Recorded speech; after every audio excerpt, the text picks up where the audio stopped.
حمیت دینی کی آگ بھر دیتا ہے۔ میرا رب اور اس کی بات پامال، میرا اللہ اور اس کے دین کی دھجیاں بکھیری جا رہی ہوں۔ حضرت ابو بکر نے کیا فرمایا تھا؟ ایبدل الدین وانا حی، میرے ہوتے ہوئے ابھی میں زندہ ہوں اور دین میں کوئی تغیر و تبدل آ جائے گا۔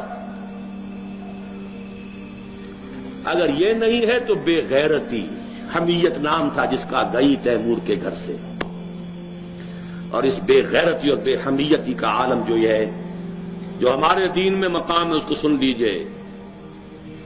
اوحى اللہ عز وجل الى جبرائیل علیہ الصلوۃ والسلام ان اقلب مدینۃ کذا وکذا باہلھا، اللہ نے وحی کی حضرت جبرائیل کو علیہ الصلوۃ والسلام، فلاں فلاں بستیوں کو الٹ دو،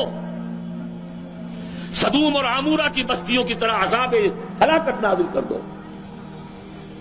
قال فقال، حضور فرماتے ہیں کہ حضرت جبرائیل نے عرض کیا، یا رب ان فیہا عبدک فلانا لم یعصک طرفۃ عین، اے اللہ میں اس بستی کو الٹ دوں، اس میں تیرا فلاں بندہ بھی ہے جس نے کبھی پلک جھپکنے جتنی دیر بھی معصیت میں بسر نہیں کی۔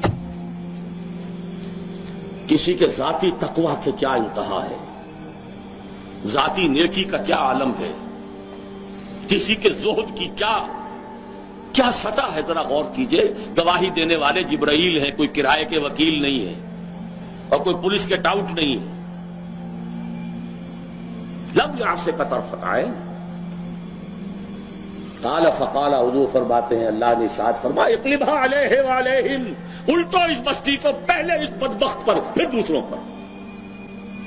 فإن وجهه لم يتمعر في ساعة قط، اس لیے کہ اس کے چہرے کا رنگ کبھی میری غیرت اور حمیت کی وجہ سے متغیر نہیں ہوا۔ اس کو کسی نے ماں کی گالی دے دی تو پورے جسم کا خون چہرے میں آ گیا، کچھ کر نہ سکا ہو، کانپ تو گیا اپنی جگہ پر۔ اب میرے دین کی دھجیاں بکھرتے ہوئے دیکھتا رہا اور لگا رہا، مست رکھو ذکر و فکر صبح گاہی میں اسے، اور پختہ تر کر دو مزاج خانقاہی میں اسے۔ انہی مسائل میں الجھاؤ۔ سورہ فاتحہ سے پہلے بسم اللہ بھی پڑھنی چاہیے، جہری طور پر کہ نہیں پڑھنی چاہیے۔ 1.5 گھنٹے کی تقریر سننے کے بعد اصل مسئلہ یہ اٹھا،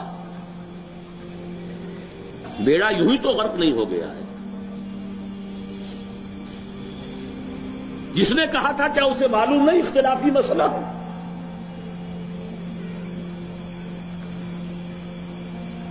الجھائے رکھو، ہے یہی بہتر الہیات میں الجھا رہے، یہ کتاب اللہ کی تعویلات میں الجھا رہے۔ چوتھی چیز، اگر یہ ایمان باللہ حقیقی پیدا ہو جائے گا تو توکل صرف اللہ پر، اسباب پر نہیں، وسائل پر نہیں۔ تفویض الامر الی اللہ، وافوض امری الی اللہ ان اللہ بصیر بالعباد، اور راضی برضائے رب۔ اے اللہ میں نے اپنی جان کھپا دی، ابھی تیری مشیت میں نہیں ہے کوئی نتیجہ نکلنا، میں راضی ہوں۔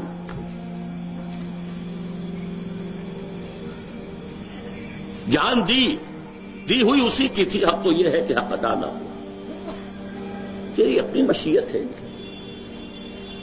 اس کی بے نیازی کا عالم یہ ہے کہ جلیل القدر نبی،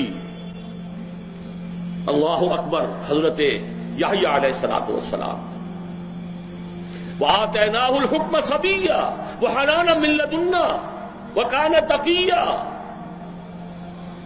اور ایک رقاصہ کی فرمائش پر گردن اڑا کر تشت میں رکھ کر سر پیش کر دیا، نہ آسمان پھٹا نہ زمین شق ہوئی۔ اس کی بے نیازی ہے۔ اب کون؟ اپنا فرض ادا کرنا ہے بس،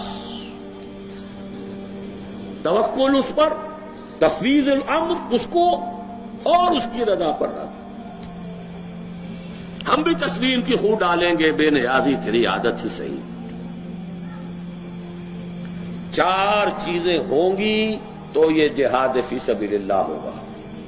اور ابھی صرف ایمان باللہ کی بات ہوئی. اس کے بغیر کود جاؤ میدان میں، رام بھلی کرے گا. سیاسی جو ہے لوگ اپنے حوصلہ مندیوں کا نشانہ بناتے ہیں، ایکسپلائٹ کرتے ہیں نوجوان